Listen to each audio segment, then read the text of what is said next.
Hello friends, book insider पर आप सभी का स्वागत है। आज हम बात करने वाले हैं how to be disciplined by Sheldon Howe book के बारे में। ठंडी सर्दियों की शाम थी। ऋतिक, जो कि दिल्ली के एक छोटे से फ्लैट में अकेला रहता था, अपनी जिंदगी से परेशान था। उसकी नौकरी बस ठीक ठाक चल रही थी, लेकिन अंदर से उसे लगता था कि वो अपनी जिंदगी में कुछ बड़ा नहीं कर रहा। अक्सर वो सोचता कि आखिर उसे चाहिए क्या।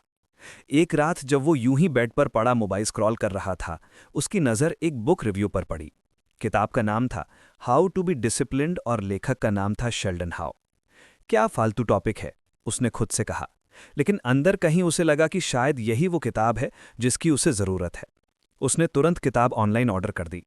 3 दिन बाद किताब उसके हाथ में थी। ऋतिक ने सोचा, चलो देख ही लेते हैं आखिरी बुक इतनी पॉपुलर क्यों है। वो बुक लेकर अपने बालकनी में चला गया। ठंडी हवा चल रही थी और चाय का कप उसके टेबल पर रखा था।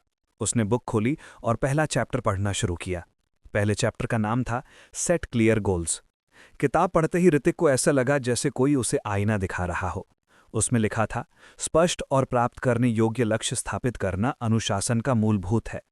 Goals provide direction and motivation, making it easier to stay focused and measure progress. Hrithik को समझ नहीं आया कि ये इतनी सिंपल सी बात उससे अब तक समझ क्यों नहीं आई थी। वो अक्सर बड़े बड़े सपने देखता था, एक दिन अपनी कंपनी शुरू करूंगा या डिजिटल मार्केटिंग में एक्सपर्ट बनूंगा, लेकिन कभी उसने अपने गोल्स को डिटेल में प्लान नहीं किया था। उसने किताब के अगले पैराग्राफ पर नजर डाली। वहां लिखा था, if you don't know way you are going you will never get there. इस एक लाइन ने उसे झकझोर दिया। सही बात है, उसने सोचा। मैं हमेशा ये सोचता हूं कि कुछ करना है, लेकिन करना क्या है ये पता ही नहीं होता। उसने किताब को बंद किया और बालकनी से उठकर अंदर चला गया। उसने अपने रूम का सबसे शांत कोना चुना और अपनी नोटबुक लेकर बैठ गया। उसने सोचा कि पहली बार अपनी लाइफ में वो कुछ क्लियर गोल्स बनाएगा। पहली लाइन उसने लिखी, 1, अपनी फिटनेस पर ध्यान देना है, अगले 6 महीने में 10 किलो वजन कम करना है। 2, डिजिटल मार्केटिंग के 3 एडवांस कोर्स पूरे करने हैं। 3, हर महीने 5 नई किताबें पढ़नी हैं। लिखने के बाद उसने नोटबुक बंद की और एक अजीब सी राहत महसूस की। ये सब करना इतना आसान तो नहीं था, लेकिन पहली बार उसने अपने गोल्स को इतना साफ साफ लिखा था। अगले दिन जब वो सुबह उठा तो उसने अपनी लाइफ का पहला गोल शुरू करने की कोशिश की।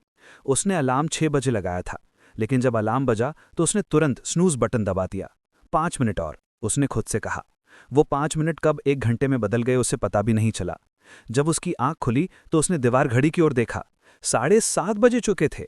यार, आज भी नहीं हो पाया, उसने गुस्से में खुद से कहा। फिर उससे अपनी किताब की याद आई। उसने बुक निकाली और फिर से पहला पेज पढ़ा।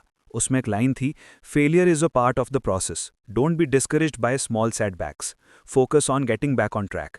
उसने मुस्कुराते हुए खुद से कहा, चलो ये तो किताब ने पहले ही समझा दिया था, कोई बात नहीं, कल से सही। उस शाम उसने एक और काम किया। उसने अपने रूम के दीवार पर एक बड़ा सा चार्ट लगाया और उसमें अपने गोल्स लिख दिए। उसके बगल में उसने छोटे छोटे बॉक्स बनाए। हर बार जब वो अपना कोई काम पूरा करता तो वो एक बॉक्स में टिक करता। धीरे धीरे अगले कुछ दिनों में उसने सुबह जल्दी उठने की आदत डालनी शुरू कर दी। वो पहली बार पार्क में जॉगिंग के लिए गया। पार्क में ठंडी हवा और भागते हुए लोगों को देखकर उसे महसूस हुआ कि उसे अपनी जिंदगी को लेकर सीरियस होना ही पड़ेगा। वापस आकर उसने किताब का अगला हिस्सा पढ़ा। वहां लिखा था, break your goals into smaller manageable steps, a big goal can feel overwhelming. उसने सोचा। उसने अपने फिटनेस गोल को छोटे छोटे टास्क में डिवाइड कर दिया। पहले हफ्ते सिर्फ 15 मिनट जॉगिंग करूंगा, दूसरे हफ्ते 20 मिनट, फिर धीरे धीरे 30 मिनट। किताब का पहला चैप्टर जैसे जैसे वो पढ़ता गया, धीरे धीरे अगले कुछ दिनों में उसने सुबह जल्दी उठने की आदत डालनी शुरू कर दी। वो पहली बार पार्क में जॉगिंग खेले गया। पार्क में ठंडी हवा और भागते हुए लोगों को देखकर उसे महसूस हुआ कि उसे अपनी जिंदगी को लेकर सीरियस होना ही पड़ेगा।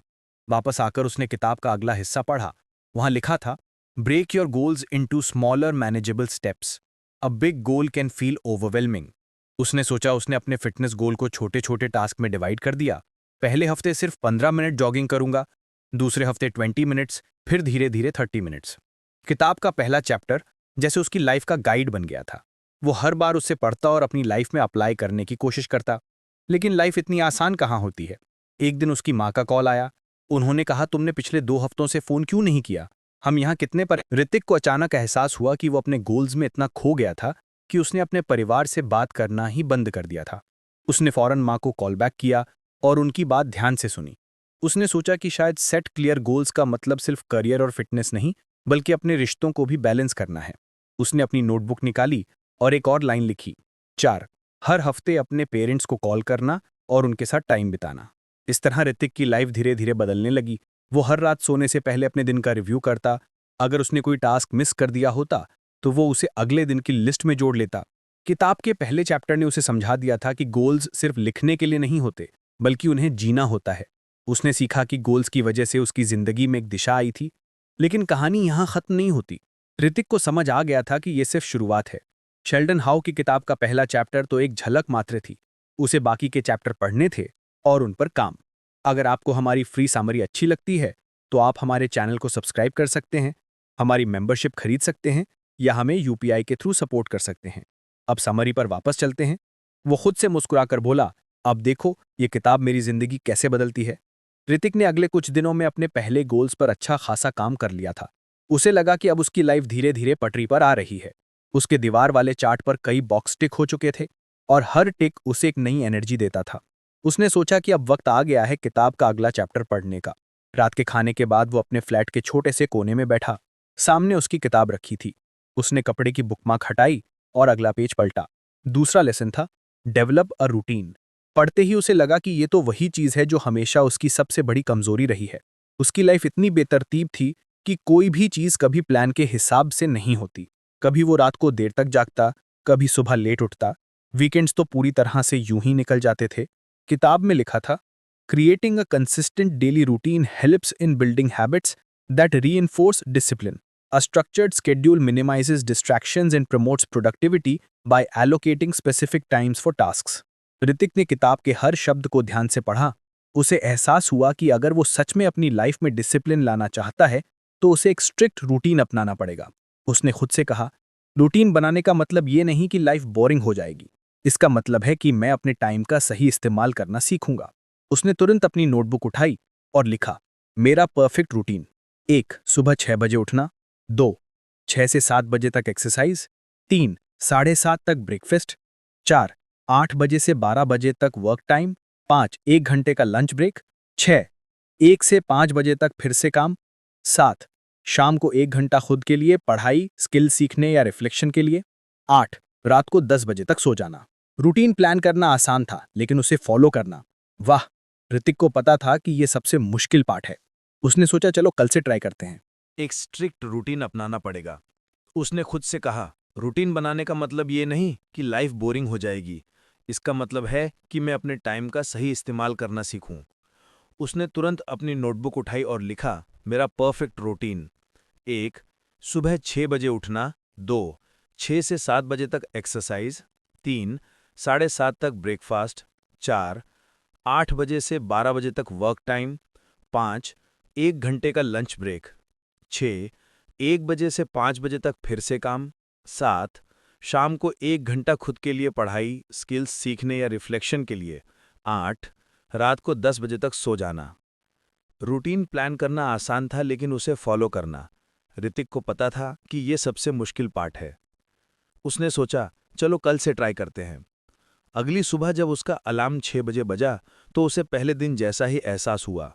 उसने कुछ देर के लिए फिर से स्नूज बटन दबा दिया, लेकिन तभी उसे याद आया कि वो अब अपनी पुरानी आदतों पर नहीं लौट सकता।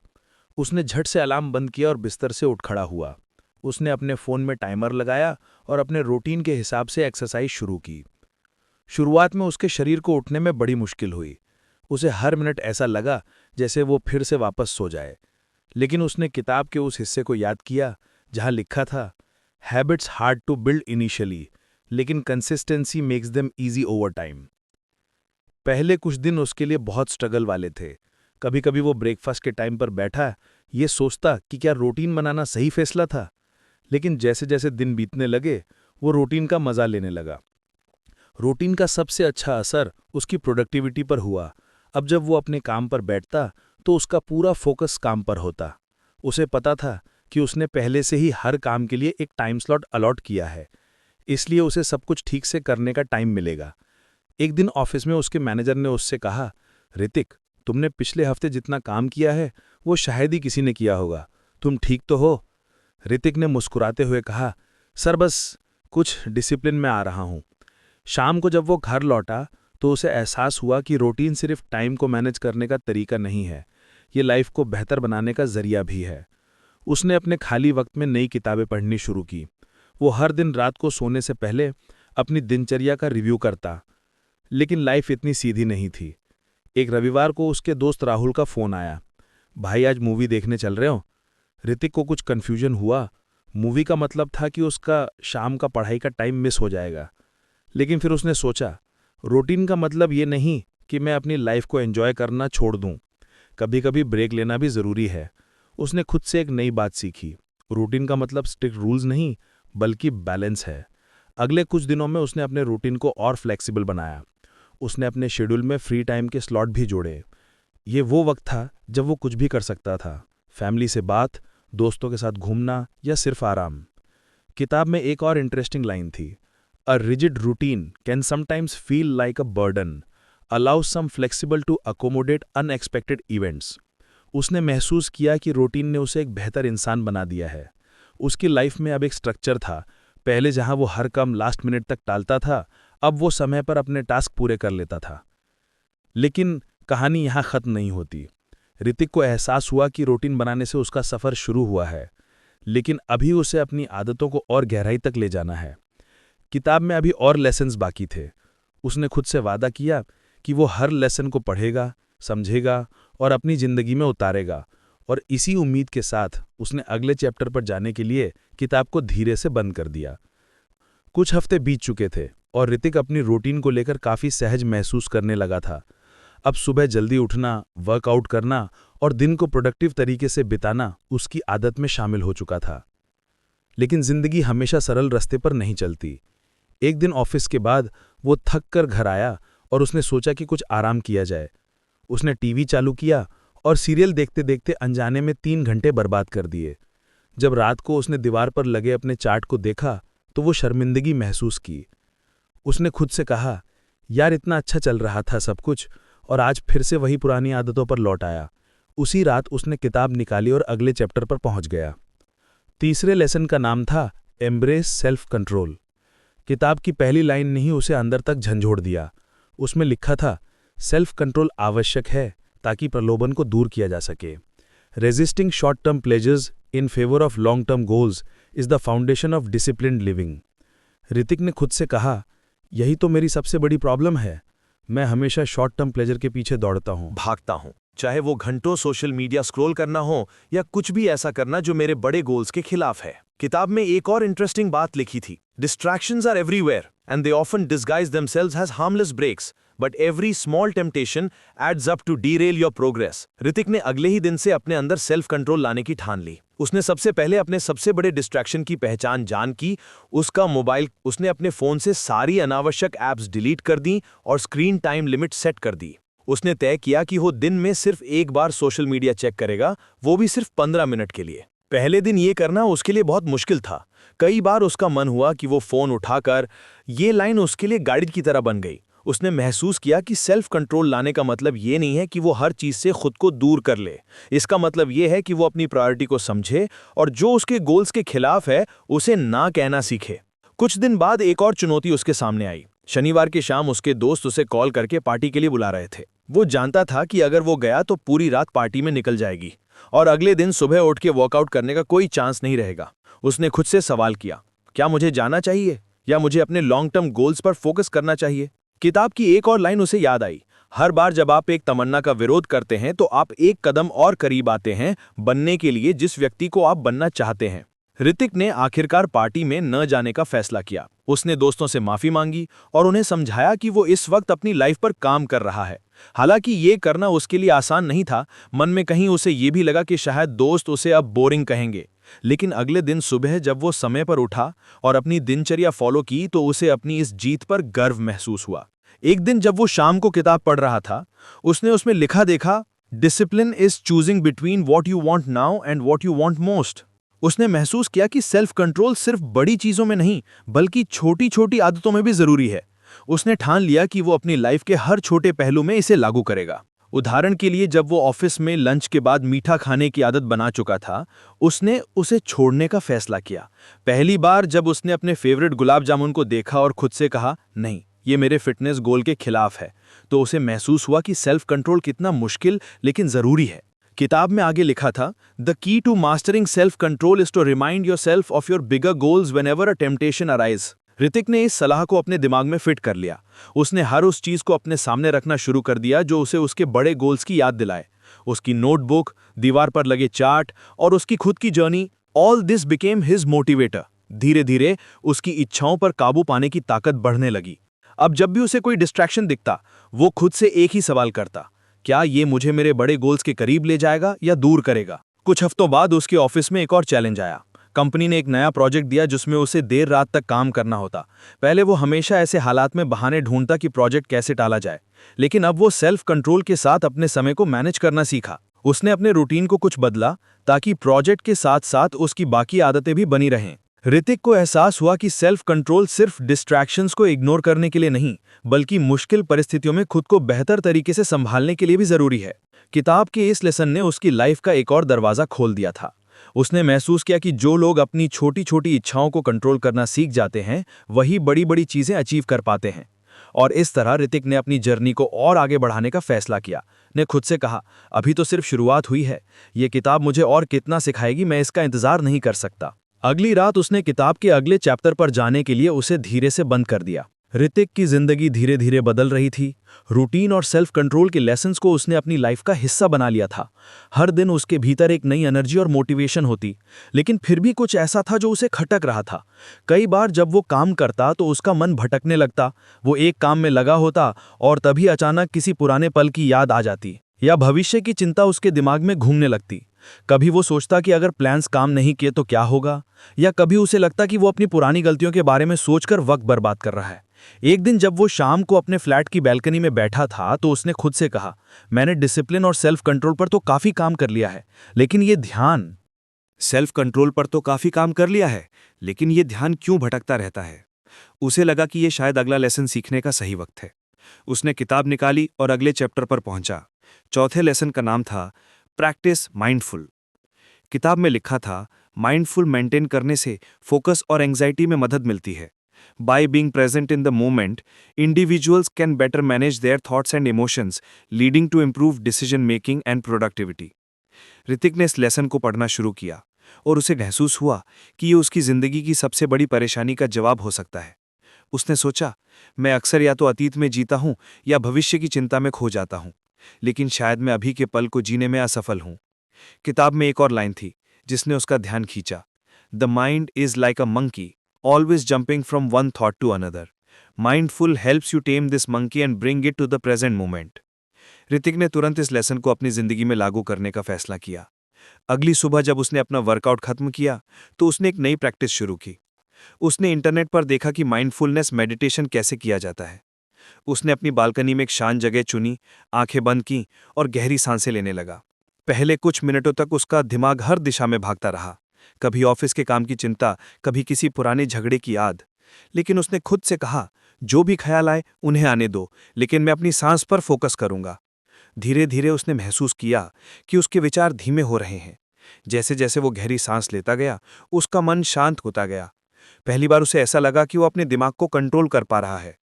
किताब में लिखा था, माइंडफुलनेस सिर्फ विचारों को बंद करने के बारे में नहीं है, ये देखने के बारे में है कि वे बिना किसी निर्णय के देख रहे और सौम्य ढंग से अपने ध्यान को वापस प्रस्तुत कर रहे हैं। इस प्रैक्टिस को उसने अपनी डेली रूटीन का हिस्सा बना लिया। हर सुबह और रात को सोने से पहले वो 10 मिनट के लिए मेडिटेशन करता। इसका असर उसकी पूरी जिंदगी पर दिखने लगा। जब वो ऑफिस में काम करता तो अब उसका फोकस पहले से बेहतर था।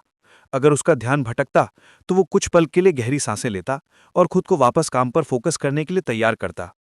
एक दिन ऑफिस में एक बड़ा प्रोजेक्ट मिला। टीम लीड ने सभी को बताया कि ये काम बहुत मुश्किल होगा और डेडलाइन भी कड़ी है।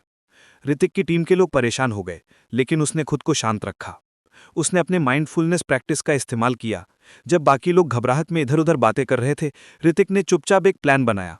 उसने अपने हिस्से का काम छोटे छोटे हिस्सों में बांट लिया और हर दिन के लिए एक टास्क तय किया।